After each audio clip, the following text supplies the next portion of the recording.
name is Art Demopoulos. I'm the Executive Director of the National Hellenic Society, and we want to welcome you and our co-host, George Orphanakos, from the American School of Classical Studies, and some amazing guests. We call this series A Classic Couples, and these are more Greek than you and I, George, I think. These Philhellenes that have dedicated their lives to research and science and sort of cataloging for posterity the ancient Greek story and sort of bringing it to life for students around the world. We're going to have Maria show a short video that we produced with National Geographic that's just amazing because it takes what our esteemed guests do for a living and sort of brings it to the now and today and the relevance. So Maria, why don't you show the video?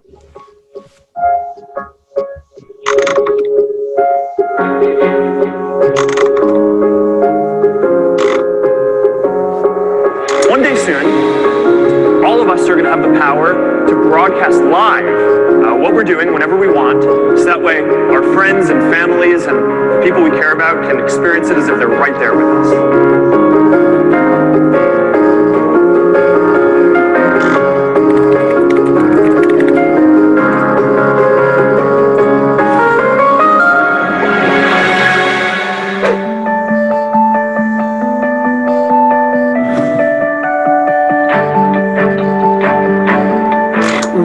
The vehicles that made innovation possible in Athens is called the symposium. This was a nightly ritual where 8 to 16 men would go to one man's house, and after pouring libations to the gods and drinking some wine and eating some grapes and bread, they would begin a conversation.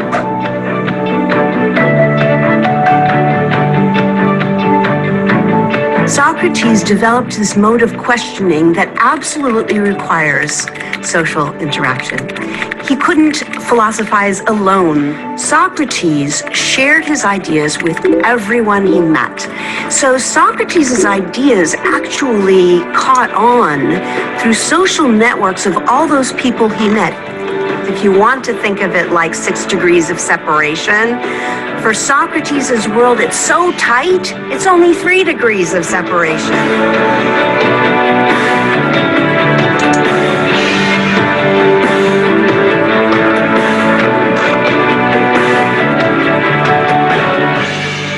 And their idea is that you can't do anything unless you are wise.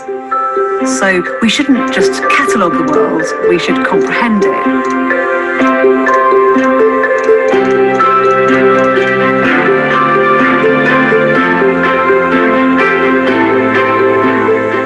Information sharing, it's unprecedented. At this moment, right now when I'm speaking, there's been more information sharing than there ever has been before. And when I say the next sentence, there's going to be even more. So that's going to increase forever, or, until the apocalypse.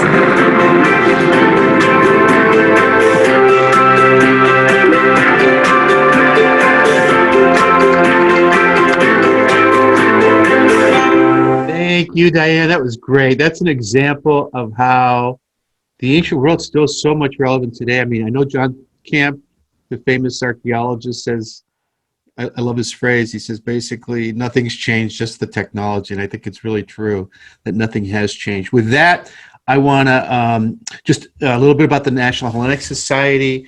We're a proud organization of Greek American and Philhellenic leaders tasked to preserve, celebrate, certainly, and pass on Hellenic heritage to the next generation. And I want to kick it off to my co-moderator, George Orphanakos, who's Executive Director of the American School of Classical Studies, and all our guests have a relationship with that esteemed and wonderful institution. To tell us a little bit about ASCSA. Thank you, Art, and thank you to our panelists for joining. We're really excited once again to have another episode of Classical Couples. We're going to get to our panelists and explain who they are. I'll just give a little bit of background. The first thing I do want to say is it is wonderful that we're here today because each year we do find ourselves at Heritage Greece Weekend and the National Hellenic Society Weekend. And it's sad that we can't be together, but at least we are together online. The American School, I'll just share a couple things by way of background so you get a sense if people don't know, is a wonderful partner with the National Hellenic Society, and is a school. It's located in Kolonaki in Greece, and it was established in 1881. So I think you can see the campus here. It basically has many different components, one of which is the Yannavios Library, which has over 130,000 volumes, including rare books and materials from post-antique Greece till today. You have the Blegan Library, which is a world-class library. We call some people joke around saying the Yannavios is for the Christians and the Blegan is for the pagans. So this is ancient Greece. This is our archives department, which is truly remarkable if you get lost in here, and that's Natalia. Over 4,000 linear feet of incredible archives from, Schliemann's papers, Siferis. You just get lost in there. And then you have the main excavation sites, the Athenian Agora, where they've discovered nearly 200,000 artifacts. We began excavating in 1931. Ancient Corinth, which we began digging earlier than that in the late 1800s, and over 90,000 artifacts discovered there. More importantly, you'll hear the story and you'll see different things as you get to know the school, that there were men and women, Philhellenes, not with Greek last names like Orphanakos and Demopolis, but much like the current Philhellenes that we have on the call today, Glowacki and Klein. See, we have two names there that we're sharing. And finally, you have the Malcolm Wiener Lab for Archaeological Science, which is a new addition to our campus, fairly new, that is truly remarkable. We excavate, we have publications and other things, but we excavate also all throughout Greece. And you'll hear more about this today. So that's a little bit of background. So with that, let me, part of the problem of having people so dedicated to excellence, Aristotle said excellence is a habit, and we have habitual achievers here, is that you can go on and on with the introduction, so I'll be really brief. But Diane's an associate professor at George Washington University. She received her BA from Stanford, her PhD in classical archaeology from Princeton. She's the author of 2 books, including The Greeks, which is a companion to the National Geographic series, The Greeks, as well as the incredible exhibit that was here in Washington from 21 museums throughout Greece, thanks to Kathy Kane and Fred Hebert and a whole team there. She's won 2 Fulbrights, and one day I'm going to go on her expedition that she leads on behalf of either Nat Geo and the Smithsonian, I should say. So, Yasu Diane. Eric Klein is Diane's husband. And he's a Fulbright scholar. He's also a National Geographic Explorer, a Getty Fellow, a National Endowment for the Humanities Scholar. He received his classical anthropology degree at Dartmouth, in Near East Languages and Studies at Yale, and his ancient history PhD at my daughter's current employer, the University of Pennsylvania, and serves as a professor of classical and ancient Near East studies and anthropology also at George Washington. He's had 30 seasons of excavations and surveying in Greece, and has dug in Crete, in Jordan, Egypt, Cyprus, and currently in Israel, where he's overseeing excavations at Tel Kabri, a site of a 4,000-year-old Canaanite palace.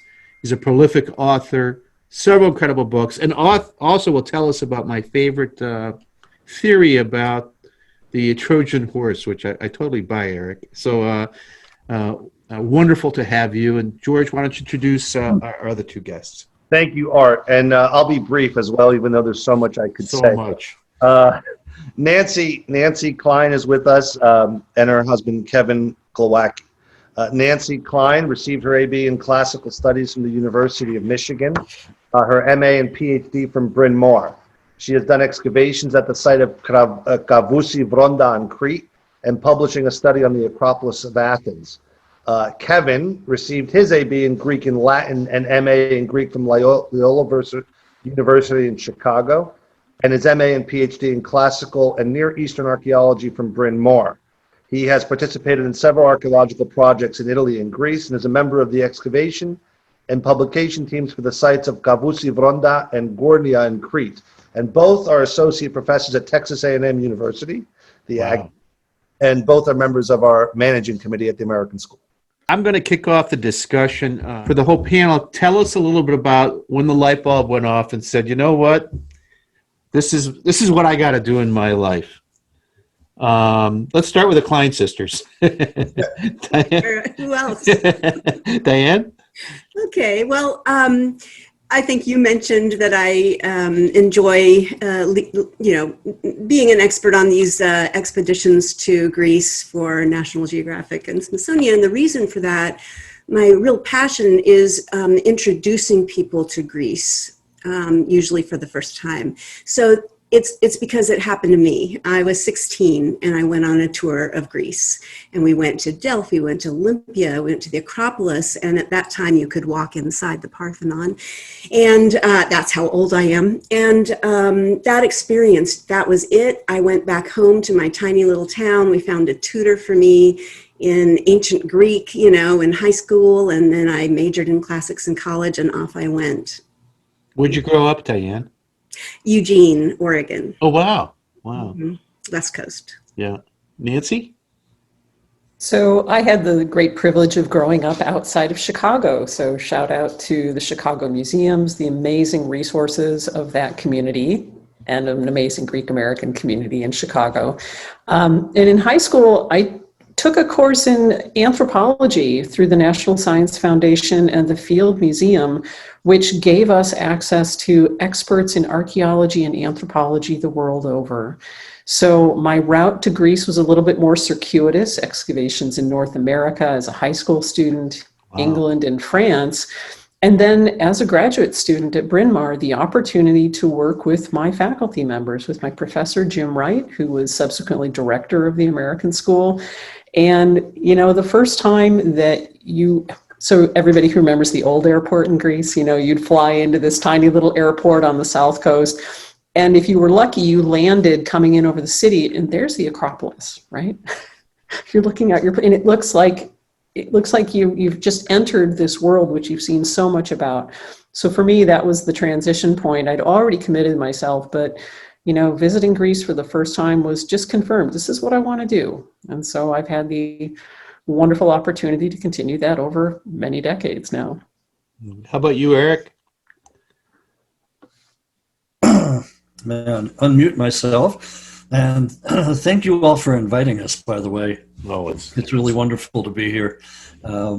I got started at a young age. My mother gave me a book when I was 7. It was called The Walls of Windy Troy. It was a child's biography of Heinrich Schliemann and his excavations at Troy. And after reading it, I turned to my parents. I said, that's it, I'm going to be an archaeologist. And my mom beamed proudly. My dad said, no, you're going to be a doctor. Obviously, mom won. And in fact, when I graduated from college with a degree in archaeology, she gave me that book again, and I still have it. It's in my office at GW. So that was basically it right there at the age of 7, but it was cemented when I was 10. We spent a year overseas. My dad had a sabbatical, and we were mostly in England and Australia, but in between we traveled for 3 weeks, and included in that was a trip to Greece. So this would have been 1970. And again, the Parthenon was not roped off, and neither was Delphi or anything like that. And so that really cemented it for me. So it goes way back when, and this is all I've ever wanted to do. So when I got to college, it was classical archaeology. I was lucky enough to study with Jerry Rudder, who was classmates way back when and colleagues, at least, with Jim Wright. So it's all related. It's a small circle here. And that was when I got to go to Greece for part of my sophomore year and spend the whole spring there. And then right after college, went to the Agora and dug there. And after that, that was it. No looking back. Yeah. Kevin? Well, you know, I grew up in Grand Rapids, Michigan, and I went as an undergraduate to Loyola University of Chicago. And one of the great things Loyola has is a Rome Center of Liberal Arts. And so I was able to go and spend an entire academic year in Rome walking around the city. Now, at the time, I had been interested in ancient languages, both Latin and Greek and other languages, and I was having a great deal of fun with that. But walking around Rome really kind of opened my eyes to visual culture and material culture and architecture and all these layers of history. One of the things that we did during our fall break for the Rome Center was that we went to Greece.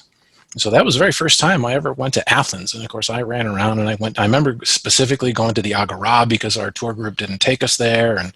And we actually stayed in a hotel close to Ammonia Square, which I'm not sure I would necessarily want to stay there recently myself. But I became hooked and I came back and I said, hey, I want to be an archaeologist. But you know what it was? I want to be a Roman archaeologist. And so my thinking was this.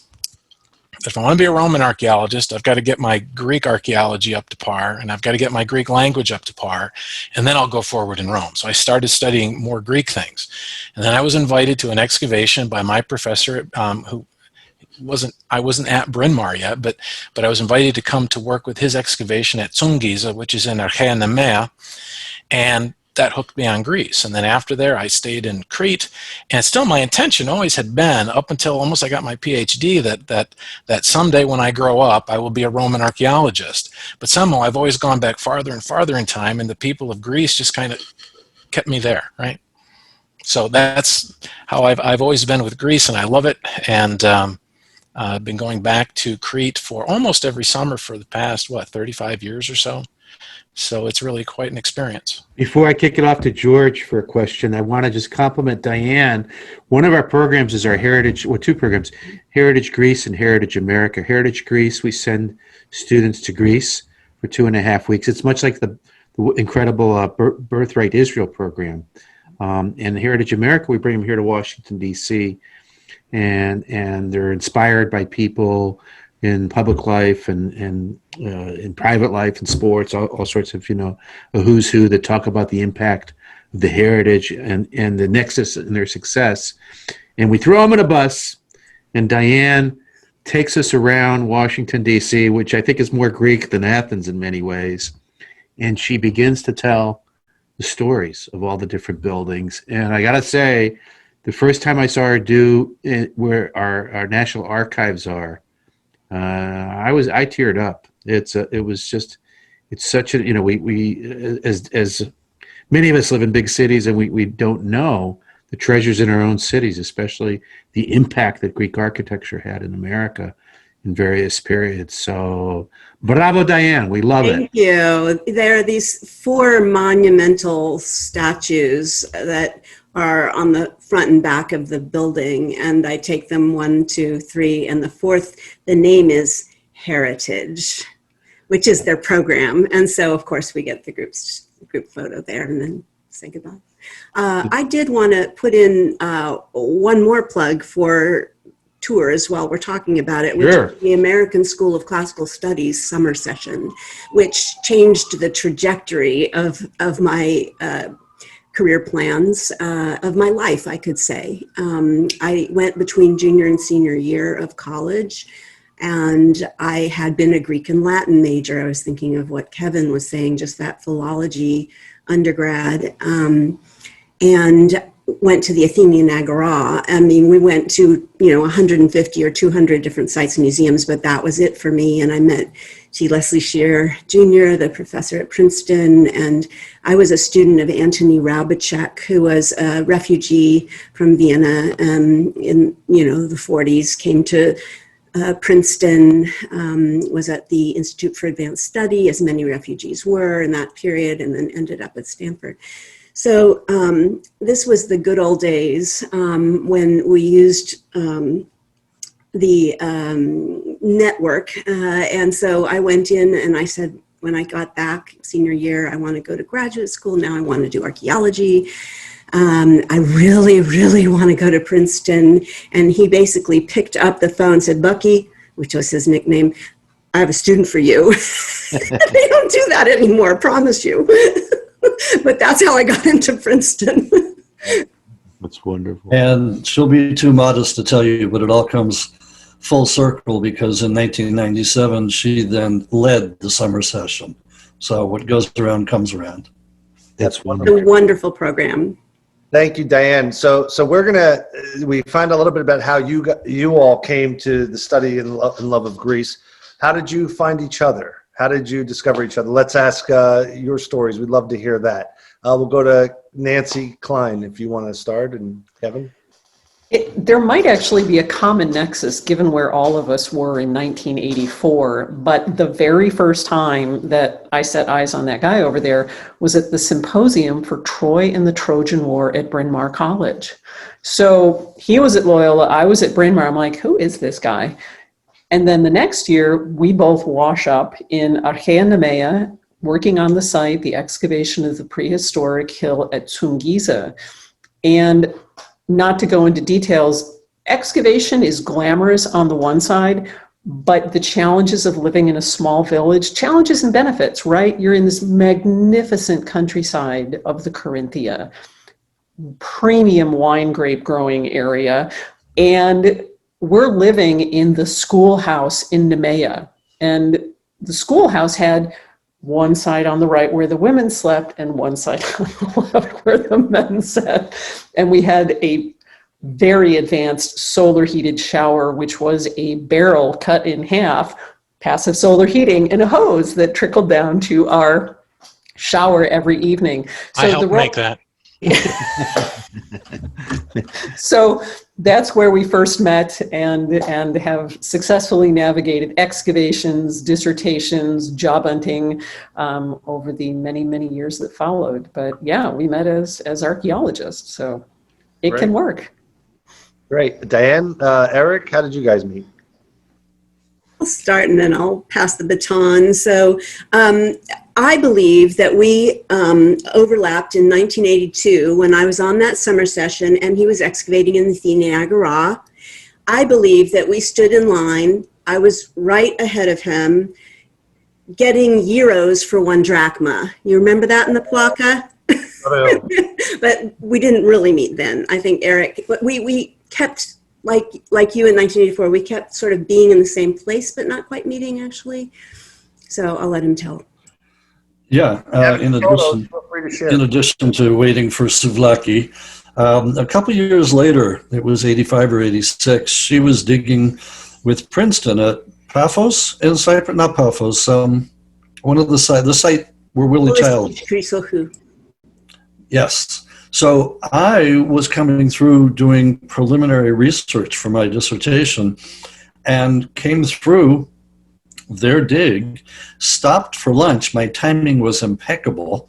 And as payment for lunch, since I was a photographer, they asked me to take the team photo. And I took that photo and I noticed her sitting further down at the table. She didn't notice me, but never mind. So our paths crossed at that point. But Nancy and Kevin, I was at that Troy and the Trojan War Symposium also. Wow. So, yeah. So that seems to have been a kind of a defining moment for all of us. We used to let Penn students come to Bryn Mawr. Upon occasion. I actually had Mocktail Mellink's Trojan War seminar, which is where it would start at like 3 p.m. and end at about 10 in the evening with no dinner, no bathroom, no nothing. She's like, what are you, archaeologists or what? So, yeah, so that was a defining moment too. You fellas both snagged the Klein sisters, right? That's right. I feel left out here. I'm the only one without Klein. Although I ordered pizza, they want to know if I'm Mr. Klein. I said, yeah, sure, Kevin Klein. Why not? Send it to his bill, right? Eric, did you have any photos from back then that you want to share as younger? I could, at some point in Greece, there were 3 years in there, and this might have been on the left there. That might have been one of the tours that we were leading. We both led tours at that time. I was doing Elder Hostel a lot. And Diane was showing every senator that came through Chuck Grassley, and who else did you show around? Bob Dole, and yeah, the U.S. Embassy had me taking people around, but this definitely was not the way I would have dressed for that. But here I found a picture of you and Kevin at Corinth, I think. Same dig. Same dig, right? And then just to show that I really was at the Agora in '82, this is me, fully clothed. Okay, maybe not. John Camp, who you had on last time, for some reason stuck me down a well for close to 2 weeks of excavating. I've never read too much into that, but anyway, but the picture at the lower right is lots of fun. That was the whole team. And did you find it? Did you find anything, Eric? Oh yeah. Lots of mud, and some pottery, things like that. Okay. So what are some of the projects that you have either worked on together or separately, Greece, Cyprus, elsewhere, with the nexus to? We intentionally decided, probably in 1989, that we would not work together. We keep 1,000 years between us, and we like it that way. I work on the secret to your success period, and he stays in the Bronze Age. And when he starts to encroach on that Iron Age, I get nervous. So, right, we try and keep the Iron Age between us. I've gone to a couple of his excavations for the summers.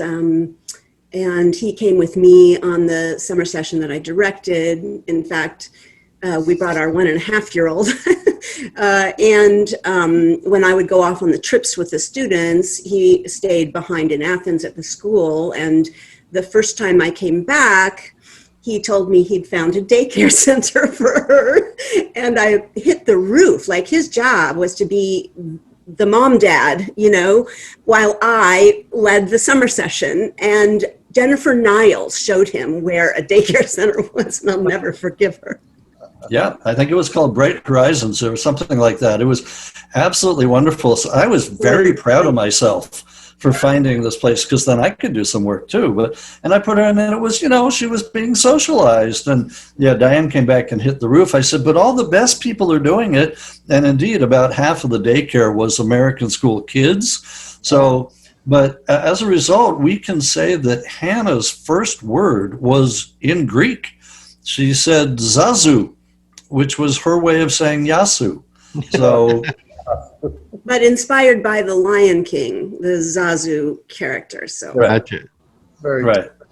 Yes. So I have no regrets about putting her in daycare, but yeah. So we tend to go on separate projects. I'm off usually now digging in Israel, and Diane has her projects in Greece, because digs can be both very close-knit and also very stressful. So you either get along very well in a dig, or you should be on different digs. So either one. Yeah. Right. And, I did a couple of excavations like the one with Kevin at Corinth, and realized it just really wasn't for me, the actual digging of it. I wanted a question that either digging or archaeological material culture would answer. And my question was, what was kept inside the Parthenon? And no digging would ever reveal that. And so I worked on Greek inscriptions in the Epigraphical Museum in Athens, where it's air conditioned. Thank you very much. So, yeah, and I was going to say, Diane, just so the audience knows, like in the United States, when a federal agency passes a regulation, it's got to be published in the Federal Register. And I would presume that that openness comes back from ancient Greece, correct? Where you had a lot of the laws had to be, there you go. Yeah, it is considered, well, I think it's freedom of information, that idea that you can, go, let's say, to the archives, the Metroon and the Agora, and consult the records and say, yes, my property line ends here. We established that in a lawsuit 3 decades ago. And also to make public the accounts. And so what I worked on were accounts. There were annual audits of anyone who touched a drachma of public funds. It's one of the 3 parts of the Athenian democracy, this accountability, that every penny or piece of gold that was kept inside the Parthenon would be inventoried, and those accounts would be inscribed on stone. So that's what I studied for 150 years. 150 years of records. The other 2 aspects of democracy that we should really mention, I think, is rotation, the idea of 1-year terms and you're out. And that's to prevent corruption, which is very important. And then finally, along with their boards of 10 for every single job that we would have, there were 10 of them, 1 from each tribe, those were selected by lottery. So just think about it, that being senator, being a congressman would be a board of 10 selected by lot with 1-year terms. This is the radical democracy. Yeah. Yeah. And I know that when I visited with John Camp at the Agora, in the Stoa of Atalos, he showed me some of these incredible slabs of stone. And when if the stonecutter made a mistake, you just drew a line through it, right? There was no delete button. It's pretty funny because some of them were really made a lot of mistakes, right? Absolutely. Yeah, pretty funny. How about you, Nancy and Kevin?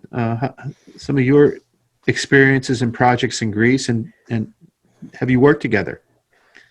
Somehow we just started working together and kept working together. But in graduate school, we both had Athenian projects. So when we spent our second year as associate members of the American School, we would leave Loring Hall, walk down through Kolonaki Square. This is pre-metro days, right? So we used to metapodia from the American School down to the Agora. Kevin was working on a project on the North Slope, and I would make the trek up the hill to the Acropolis. And if it was one of those good days, we'd reconvene down in Plaka for those gyros we all think so highly of. But I think that because our interests are very closely related in terms of the archaeology of Crete in particular, we had devoted a great deal of time working at the site of Kavousi Vranda, which is in eastern Crete. And so we began that in graduate school and are in the wonderful position of being able to say that after 3-4 years of excavation, I think that I participated in, Kevin was there a little bit longer. This was a project under the auspices of the American School, and again, the Ministry of Culture issuing the permits that allow us to do this work. This prehistoric site from the late Bronze Age in the mountains of Crete was a great place to spend the summers. So it was no hardship. And although there was a certain amount of competition on site, right? So the workmen love working with Kevin, and he's got the good luck, right? The good fingers. And so there was a little rivalry as to who could find the best things, but all in the good sense of, we're here, we're having a great time. We had wonderful workmen from the local village of Kavousi working with us. And so that was a partnership that just worked for us. Kevin's had the chance to continue in the field, where I, like Diane, have gone back to the Acropolis, no excavation required. But we spent many, many summers in the small village of Pachiamos on the north coast of Crete, and really, really had a great time doing that. Kevin? Yeah, and I'd just add, that I found it interesting when Eric said that you keep the Iron Age between us, because the Iron Age is what kind of unifies us, right? So we've kind of stayed on that because we're both still involved in the publications of this site, and our team has put out 4 or 5 books now, and we've got a couple more in line. So even though we all have other projects, I went further back in time and worked at the site of Gournia, and Nancy went back to the classical period or the archaic period. We still have these common interests, and the great advantage of that, of course, is that I've always got a ready-made editor and proofreader. That's right there, so it works. And I'm going to take advantage of the ability to screen share with one of our favorite pictures from the Paralia sto Pachiamo, which is our preferred method of spending the afternoon in the hot summer days. Just once again, acknowledging some of the great issues, quality of life, and benefits to being in this magical place and working on an excavation in Crete. So The contributions of mythology in the modern context. Mythos, mythologia. Well, you can learn to read the Katharevusa on the label, right? So that's good. You're learning all kinds of good Greek. Talk a little bit about specifically what each of your focus and work are, some things that they can relate to and understand a little bit, and why it interests you, and maybe what your present field work and your focus is, and maybe why you think that's important, or why people should really care about that. I'm going to back it up. I'll start with Kevin. I'll go the other way. Go ahead. So, that field work that we've been doing in Crete is still a very important part, and I'm particularly interested in houses and how people lived on an everyday basis. And that includes how they built their houses, but then how they used their houses on the basis of what they left behind. So I've spent a lot of time thinking about that. And more recently with Nancy, because we both teach in a department of architecture, we've been thinking about the question of vernacular architectural techniques. And so we enjoy very much going into older villages that are either still inhabited and sometimes not inhabited, and looking at the buildings as they're still standing or even as they're falling down. That is, they're becoming the archaeological record. So those are some of the things that I'm interested in. And what are you finding? What are you finding about, like, in your research about the houses and things? Well, one of the things we talk about, it's always a big problem in archaeology, is how many people lived in a house, right? And how did they behave, and how did a house grow? Because in America, we build a house and we've got a certain ground plan, and we call the construction crew in, and it's built within a certain period of time, and maybe after a while we might add another room or renovate something or add something in the backyard. Whereas in a traditional Greek village, that what you'll find is you might start out with a 2-room house or a 3-room house, and then the next generation comes along, and so you've got the son and the daughter, and then you add another couple more rooms, and so it adjusts very much to the topography and the context and the site, and just trying to think about how that kind of social structure in a village grows from a family to an extended family to a village and gets larger, and how we might see that expressed in the material record. Right? Great. Nancy, what about you? Well, I just want to jump in and point out that, when we were digging at Cavusi, and I think Kevin's got some really good pictures of some of his team working that he can share with us, in particular, because we're digging in houses that are built in traditional methods that continued in use for thousands of years. And so we had the opportunity to work with people who had lived in traditional homes. And so their understanding of buildings, of space, or even we had one of our workmen knew how to build a traditional oven out of clay. And the kind of thing that kind of brings to life, this is a hearth, this is a place where people cooked, this was the center of the household.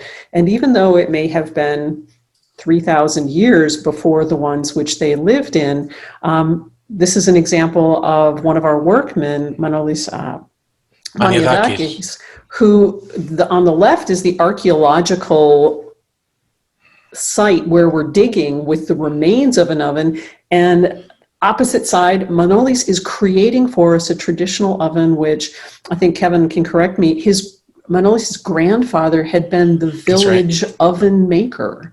And so a traditional craft, which obviously we can just go to Lidl or someplace else and buy our nice new appliances, but that traditional craft had been passed down and allowed us an amazing insight into how to understand what life was like thousands of years ago. And the bottle, what's in the bottle? Water. To critical error, Critical mavrokrasia. To doppio krasia. Doppio.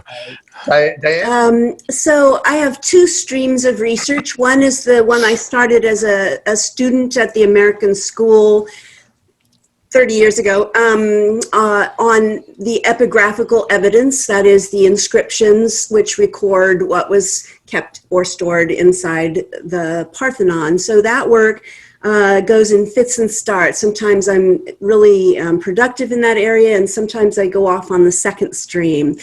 So Eric, you've got that one slide of Socrates for the second stream, The first, I should say, like my warmest memory I was there 3 years on the Fulbright and then 2 American School scholarships. And that the first day that I went for 3 years of study at the Epigraphical Museum, the first day I walked again around Le Cavitos to the museum with Ron Stroud, who was the sort of resident professor for that year, for that first year of the 3 years. So anyway, we walked together from Kolonaki all the way through Exarchia, you know, through the Polytechnic into the area where your National Museum is, if you're familiar with that. And of course, next door, tucked away, is this gem with pretty newly arranged exhibits. So I recommend going. But he walked with me and he sort of told me a bit of the history of the people who had worked there, these sort of greats that we all stand on the shoulders of for the epigraphical tradition. We went inside and he showed me how to work with stones. These are inscribed stones that have letters in them that are sometimes very difficult to make out. Squeeze paper. So he taught me how to do this. You get a bucket and some special chemical filter paper and water, and the top of that stone is an inscription, and you lay this paper down on top of it, and this was from just a couple years ago. And then you know, sort of get the air bubbles out like I'm doing there, and then Using this brush that I got. Whack the crap out of it. Like an octopus. You're making an impression. We call it a squeeze. It doesn't hurt, but the first time I did it, Ron Stroud was there next to me, showed me how to do the bucket, how to lay it on, how hard to hit it. I was like, tap, tap, tap, tap, no, like whack, whack, whack. It doesn't hurt the top of the stone if the stone is in good condition. And so I made about 150 of these over the course of the 3 years. Now they're at the University of California at Berkeley, which is where Ron Stroud was a professor all those years, and he established a great repository or archive of these squeezes, of these inscriptions. I'm going to move it forward just a bit so that you can see. And Wow. a close-up. And those are the letters. I hope you can make it out. Yeah, You see? wow. Like almost transparent, because I really got it in there so it's almost pulp. Peel it off. And then it dries for a while, and then you peel it off. Do you see that crack here? That's the one that I showed you in here. That's that stone. Wow. That's unbelievable. So that's the kind of work I've been doing on the one hand, and then on the other hand is the social network stuff that you started with. The wonderful thing about inscriptions, I get excited when I find an inscription because it's the people of Greece talking directly to you after thousands of years. Yeah. Wow. And then see what it is and someone translating it, and that's totally remarkable. And the second thing, which I'll say for some of our people listening, this was very interesting. I happened to be on a trip with our trustees, and we had the unique opportunity to go to Samos. And while in Samos, we were walking around and we were visiting different places. And much to my surprise, they visited a church. And as we were walking in this Byzantine church that they unlocked for us, John Camp pulled me over and said, George, are you still able to go into the altar? And I'm like, sure, I can go into the altar. I'll go take a look, you know. And he says, go in the altar and into the altar, and there's the table. And under the table, there's sometimes they're not covered, but this one was covered completely top to bottom. And he said, go inside the altar. I'm curious, lift up the altar table and see if there's an inscription actually on the stone there. So I walked in and I respectfully lifted up the altar table and peeked underneath. And sure enough, it was a full inscription of everything. And he explained to me that when they were building the churches, they would take part of the temples and they would take the best pieces from the temple to make the altar table. So I found that fascinating. and exciting at the same time. And that idea of the Iron Age separating us, right? So Kevin has been spending his summers still on Crete and Gornia. And like Diane, I've come back to the Acropolis and Athens to work on a project that dates back to the time I was a graduate student. And so it's kind of an interesting thread that weaves through our lives. And part of it is based on the relationships and the connections we made professionally as graduate students. But my current project that I've been working on is on the Acropolis of Athens, right, which everybody knows. But while we understand the classical monuments, we don't always recognize the fact that, just like George said, right, the reuse of elements in an Orthodox church, taking the best blocks from older abandoned monuments, that the Acropolis is in fact built on the remains of the buildings which came before. And so the type of work that I do in the storerooms is putting together what is arguably the least impressive fragments of architecture and using that to recreate the past. And I just wanted to kind of give another shout out to the American School, and in particular, I'm not sure if I can get to this here, the fact that the resources of the American School, and in particular the archives of the American School, hold these great treasures, which we have a chance to use in our research. And so I think in George's intro, he showed us a picture of Dr. Natalia Vogeakov-Brogan, who is our archivist at the school. And when I was last in Athens working on my research, Natalia gave me access to the archives. And what you see on screen here is a manuscript written by William Bell Dinsmore, who was a Columbia-trained architect who then went to Greece and literally rewrote the book on Greek architecture. And while much of his research was published in various formats, a lot of his handwritten documents and even his notes and drawings are preserved in the archive. And Mrs. Dinsmore, William Dinsmore Jr.'s wife, has very generously given me permission to take advantage of documents which were created decades and sometimes over a century ago. And so, like Diane, we don't have to excavate to find new knowledge and to provide greater insight and hopefully give people a completely new view of something that I thought we knew the Acropolis, and the answer is we do, but there's more that we can uncover, even if it doesn't mean digging. So that's a cool thing that we do. Diane Klein, it seems Eric has joined you and you are not 1,000. Yes, we had a weird glitch. Current work that I'm doing, actually, I think we mentioned it in passing at the beginning of the hour. I'm digging with the Sophios Landau in the north of Israel. It's a Canaanite palace, almost 4,000 years old. But for me, the very interesting thing is that it is decorated with Aegean-style painted plaster floors and walls. Wow. So we are the second expedition that is there.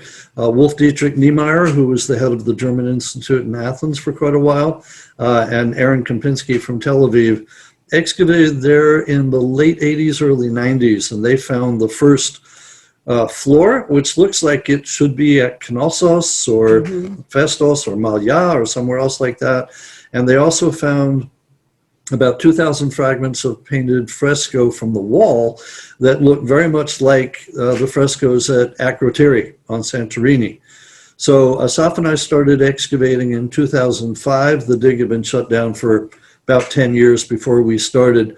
And we promptly found more wall fresco fragments. And then this past season, which would be 2019, during the last week of excavation, of course it always happens in the last week, right? We found another painted floor. We've only uncovered 10 centimeters of it, but it is going to be another Aegean-style painted floor. So now we're trying to get up the funds, maybe partner with National Geographic or the Getty or somebody else who has experience in conserving and preserving painted plaster as we excavate it. So that'll be coming up. So it's it goes with my interest of international connections. My dissertation was late Bronze Age connections. This is Middle Bronze Age. And the interesting thing is the radiocarbon dates are now pushing us further and further back. So it looks like our palace starts at about 1900 BCE and is destroyed, we think, by an earthquake in about 1700, which means that our paintings, which look very much like Akrotiri, are in fact earlier, or at least at the same time as Akrotiri. So what that says about Middle Bronze Age connections between Greece and the Near East, it's opening up a whole new set of windows and doors. So very exciting. We're hoping the pandemic will allow us to be back there this coming summer. And if so, we'll be trying to expose more of that floor. So that's what I'm working on in terms of excavations these days. If I could just add one note, which is that, people have been very interested in the heritage from ancient Greece for centuries, since the Renaissance. But every generation has to find their own voice, and there's still so much to do.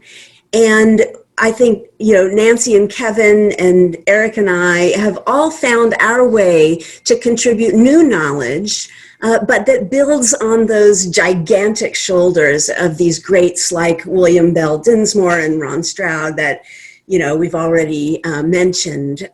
It's the work of every generation to find that new perspective. Yeah, I know. When I had visited Delos, and I actually was with a Greek archaeologist, just who's digging an ancient kitchen, and I said, to him, I said, "How long is it going to take for you folks to find what you need to find?" He says, 100 years, 200 years, we don't know, and which sort of leads me, Eric, and I had asked the question before about unlocking this linear B, I think, is the hidden language, and then and if I may as well, it seems like technology. I've had the blessing to meet Bruce Hotzler from the school who's developed the iDig app, and it looks like last year I think there was a record number of underwater archaeological sites found because of technology with satellites and all sorts of bells and whistles and technology. So what are some of the remaining challenges, and how does the technology help all of you in unraveling those mysteries? Well, so part of it is both technology and just good old hard sweat and work. Linear B that you've mentioned is actually deciphered, and it turns out to be early Greek. Michael Ventris had already deciphered back in 1952. What remains undeciphered, though, is linear A, which is used on Crete before the Mycenaeans get there. So we are still trying to figure that out. But there was a breakthrough announced just a week or two ago. It's not for sure, but it looks like now we know how to decipher some of the mathematical fractions that are on these tablets, because they mention how much wine there is and various other things. So there's a couple of groups that are working on that, mostly in England. And they just announced that they think they've identified some fractions. So that's one of the challenges that we've still got. The problem there is there aren't that many linear A inscriptions, and you need a certain number in order to figure out what it is. So that's a challenge. And they're starting to use things like artificial intelligence, not just in Crete, but also over in Mesopotamia and elsewhere, both with cuneiform tablets written on clay and inscriptions like Diane's, where they're broken, and they're trying to get artificial intelligence to figure out what it would have said. Like Diane sitting there with pencil and paper trying to figure out how many spaces and how many letters. But there have been some experiments, right, in artificial intelligence there. So, right, because the inscriptions were digitized maybe 30 years ago by the Packard Institute, and we were able to basically get all Greek inscriptions that are known into one database, and then you can search for words and you can see patterns. Now this AI is expanding that ability to perhaps restore lines of text that have broken off based on the likelihood that it is replicating other known inscriptions. So that's what he's sort of describing. And then there's all the stuff out in the field that Kevin and Nancy and I can talk to with drones and LiDAR and remote sensing.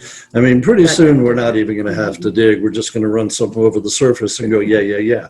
Well, I'm waiting for the Star Trek, scan it from space and we'll get the whole thing. That'd be great someday in the future. But, I mentioned to George the other day that in the past 10 years, every archaeological project worth its salt is going to have a drone, right?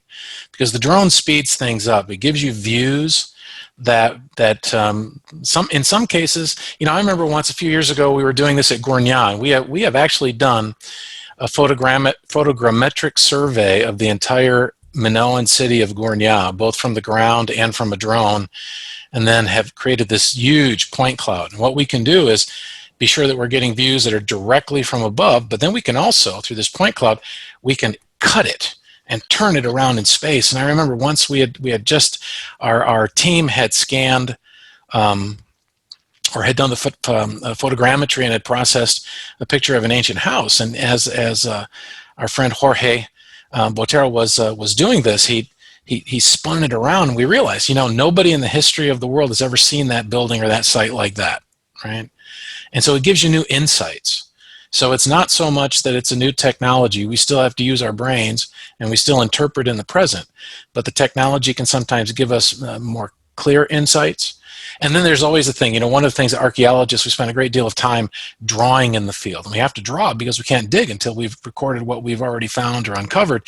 And that kind of technology, whether it's photogrammetry or laser scanning, allows us to work faster. And then we go back and we check by hand. And even with something like inscriptions with Diane, right? So that issue of making a squeeze is still making contact with a stone.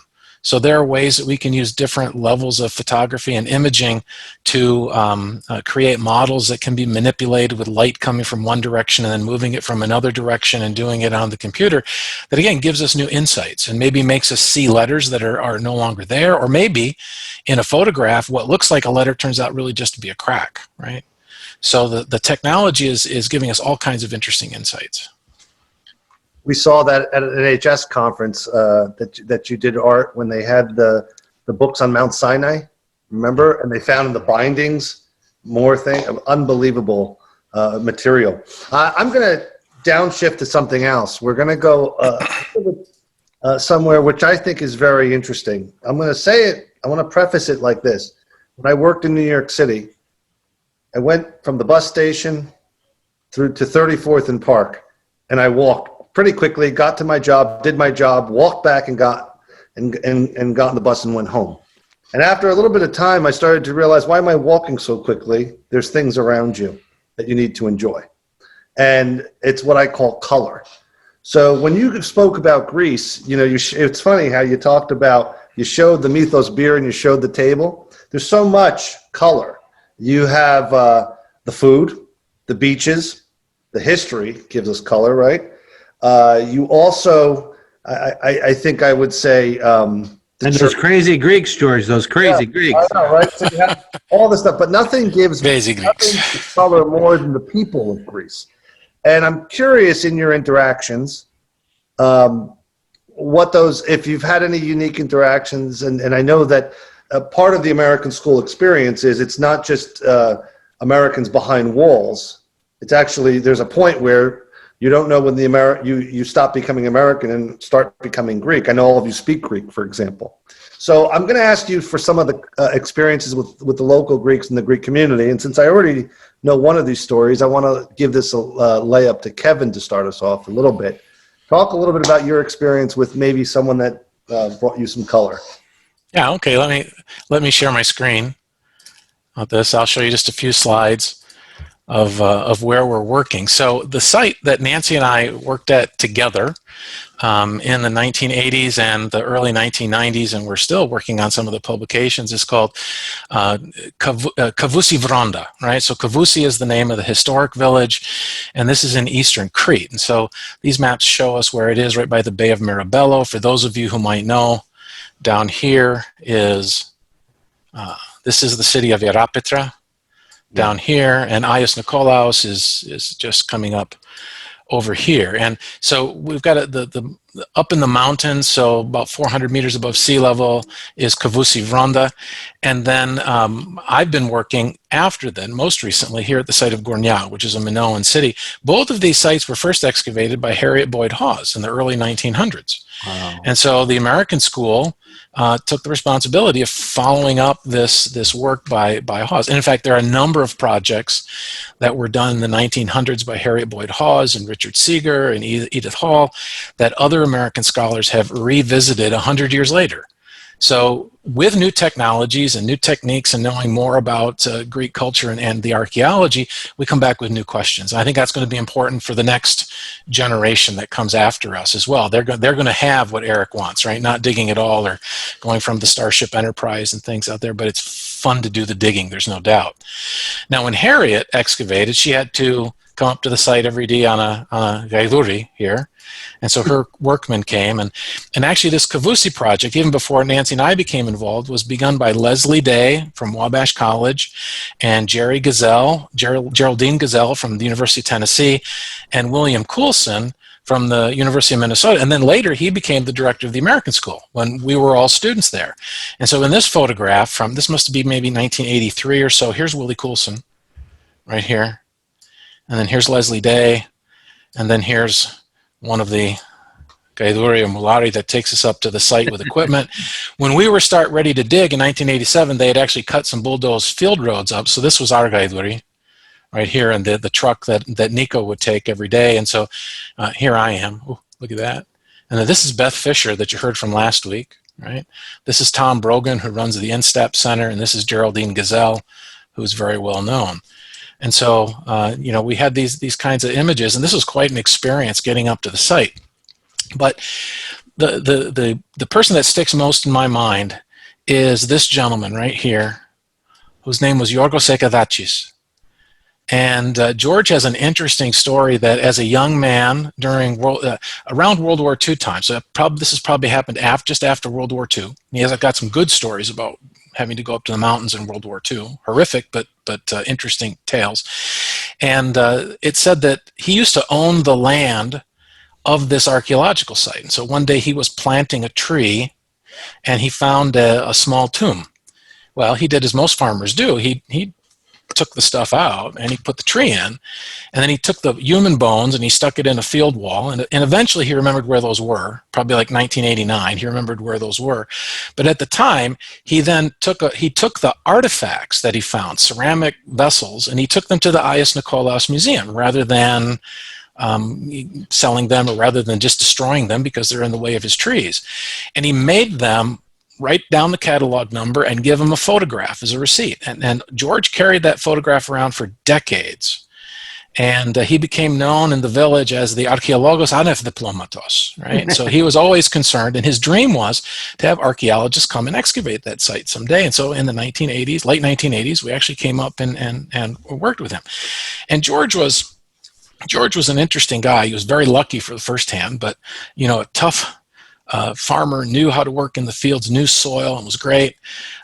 He was also a little bit difficult to work with. So he'd come to work with me, and there were times when we'd work together beautifully, and there were times when he got tired of trying to dig stratigraphy slowly. He wanted to get down to the floor levels, and I'd have to yell at him, no. So I'd yell, and everybody, and Nancy digging up on the top of the hill would say, yeah, we could all hear you yell, oi, Yorgo, right?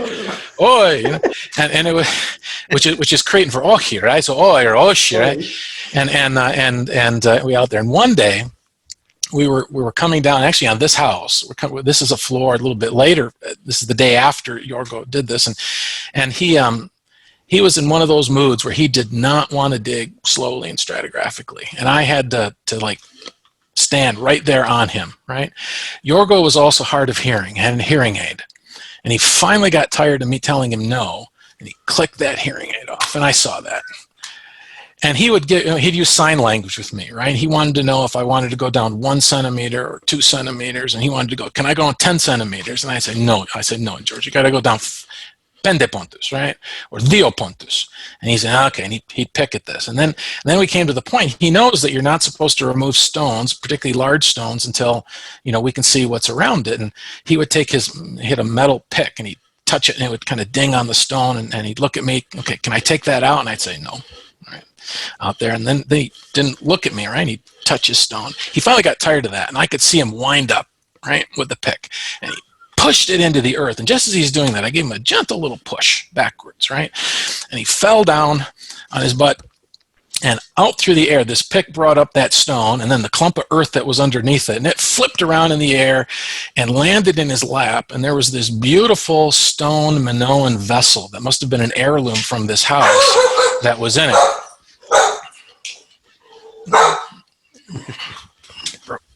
And it flips into his lap, and he goes, "Nato, che." He calls me che, right? Nato, right, on this, And so he really knew how to find things, and he found this this pot the next day, and we've got our team working on that as well. Thank you, Kevin. I think Diane and Eric, do you have interactions with the local folks that you've had? Uh-oh. The spring of 2019 was my second Fulbright, and we went to the University of Crete. So we've got this Cretan connection with Kevin and Nancy as well. Yeah, go ahead. Here it is. Yeah.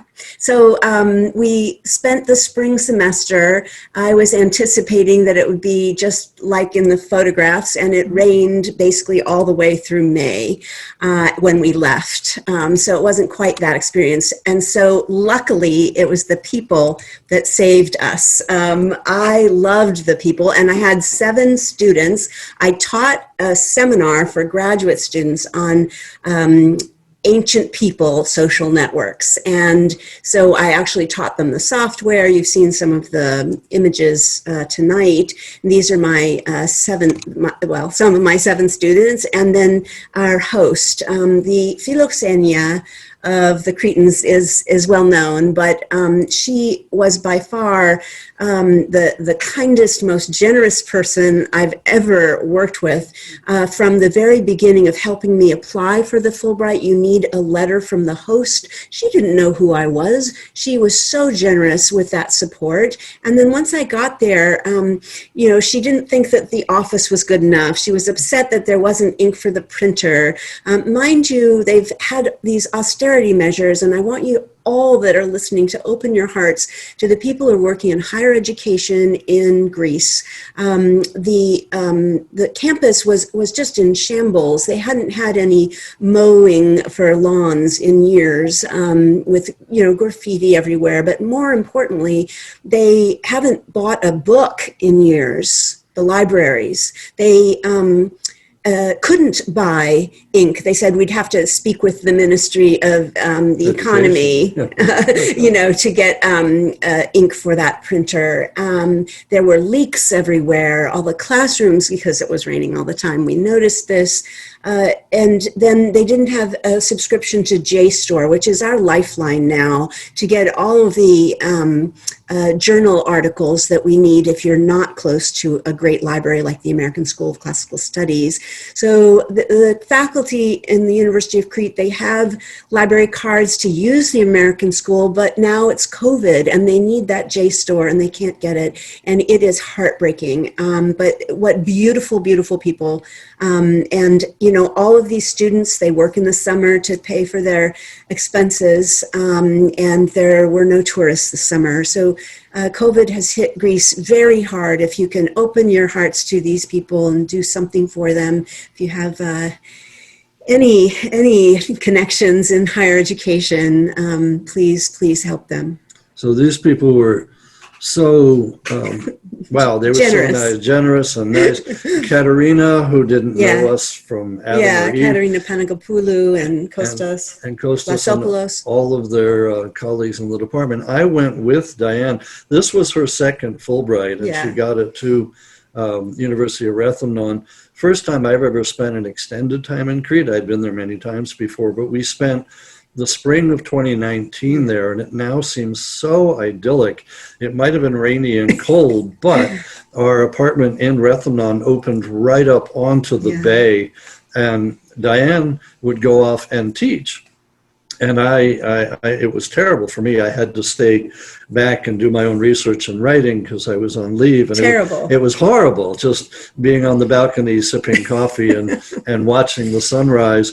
But they extended their generosity to me as well, invited me to give a lecture. It's very sweet. And we were able to travel all over the island. So in fact, we went and Paquiamos. we went to Paquiamos and we went to the East Crete Center. Yeah, we've never been. Yeah. Right, saw Tom Brogan and everybody like that. So that was just a year ago. It seems like forever. It was a different world. Absolutely different. You experienced what we love to call philotimo. Philotimo, yeah. Absolutely. Philoxenian, ancient Greek, I guess. That anyone who comes to your doorstep could be a god in disguise. And this is a lesson from the ancient Greeks we need in our world more than ever, that the stranger, the foreigner is a friend you haven't yet met. And what was amazing too, and you guys know this because you've been in Crete, but I've worked elsewhere, and after every dinner, out came the free dessert and raki. And you could not get up and leave. Right. And it would be 1 a.m. and you have to teach the next day. Oh my God. All of you are prolific authors. Wanted to talk a little bit about your books and maybe a couple other things. What you're most proud of, and what's the big thing, the aha or we say eureka moment for you? What do you want to find? Both of us have had books translated into Greek, which is lots and lots of fun. And you see Diane, the lower left there, at her book launch in Greece. If I had one thing, I actually was asked this a couple of years ago when my book 1177 came out in 2014, and then it actually came out in Greek while we were in Crete. Wow. So we were able to go for mine and for Diane's, which also came out. I was asked if somebody gave me $1 million, what would I want to go look for? And my answer is very simply, I want to find out where the sea peoples came from and where they went to and who they are, because this is one of the great mysteries of ancient history. These people, the Peleset, are probably the Philistines, and there's been new DNA work showing that they might have come from Crete or mainland Greece or perhaps Iberia. But still exactly who the sea peoples are and what role they played in the collapse of Minoan and Mycenaean civilization just after 1200 BC would be my ideal goal. And if I could find that, I'd be very happy. And for me, I want to find the secret sauce of the ancient Greeks, what made them so creative and innovative, so that I can bottle it and distribute it in the modern world. Eric, you've got a theory about the Trojan horse. You got to tell us your theory, if it did indeed exist. I know there's like a 500-year lapse, but I love it. Yeah. Exactly. Well, the other two can jump in too, since we were all at that same seminar there. And it's not my theory necessarily, but the question is very much what is the Trojan horse, or what was it? So one of the possibilities is that it's an earthquake. Another possibility is that it's some sort of siege engine or battering ram, something like that. Right. And then, of course, the last one is it really is a Trojan horse that they built by flipping the ship upside down, and the hull is actually the body of the actual horse. So, take your pick. It's one of any of them. What I like, especially, there was a new Total War video game that was just released, and it's called Total War Saga Troy or Trojan War. And in it, they have 3 endings and 3 different possibilities for what the Trojan horse is. So they didn't settle on one of them. You can play it 3 different ways and take your pick of which type of Trojan horse you want. Yeah, I want to find the Trojan horse too, Eric. So that's always a good one out here. I think that as archaeologists who dig, and this is an important thing. Not every archaeologist digs. right? There's a lot of excavating we can do in storerooms and museums and in archives, and it's really important to have access to that material, right? But for those of us who do dig, we have a moral responsibility to see it through to completion. And I think that what lights my fire are the books that are coming out of the projects that we're working on, and because these are collaborative works, and they take a long time, and they take a lot of give and take back and forth, and yet we make a contribution to history, right? And we help other people see the data that we use to say, hey, here's our interpretation of this site. And that really gives me a great deal of satisfaction as an archaeologist. Nancy? So I remember when I first started on my project looking at the early Acropolis, and somebody said, where would you dig? And I just flippantly tossed out, under the Parthenon, which is never going to happen.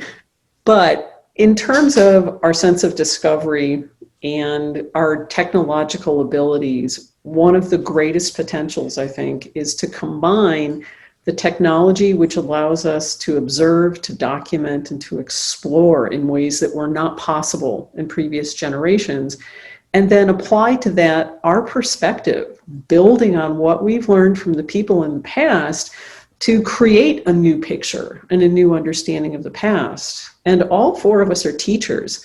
So we have this extraordinary opportunity every year. We get a new crop of, 18-year-olds who wander into our classes completely unaware. They're like, well, it contributes to core curriculum. I guess I'll take this. It's better than something else.